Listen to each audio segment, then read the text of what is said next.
As a lawyer, you're going to spend a decent amount of time either disagreeing with people or listening to people who disagree with you. Opposing counsel, judges, your own clients, they never seem to be right about anything, do they? What would they do without us? Disagreeing can become such a habit that you find yourself automatically poking holes in every argument and idea you hear. In other words, it can make you disagreeable. But all this practice and disagreement can also make you persuasive if you learn to disagree like a human.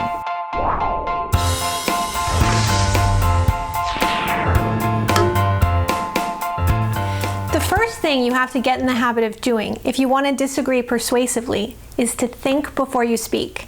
It sounds easy, but how many of us really think through our message before we start talking?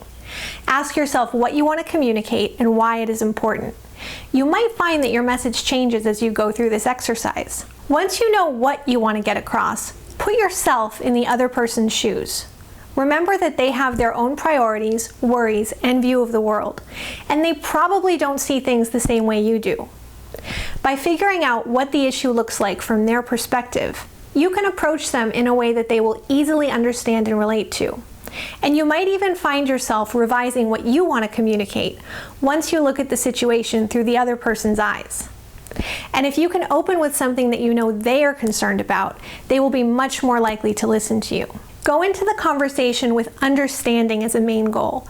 Even if you're 100% sure that you're right, you will help your position by understanding theirs. So be curious, ask for more information, and remember to be flexible in your own thinking, because the other person might have valuable new information to share with you. And remember, winning an argument can be a very short-term victory. When you're dealing with someone you'll need to work with again, a win where they feel bad is going to come back to haunt your future communications. So always be respectful, look for solutions that work for you while also allowing them to feel good about the outcome.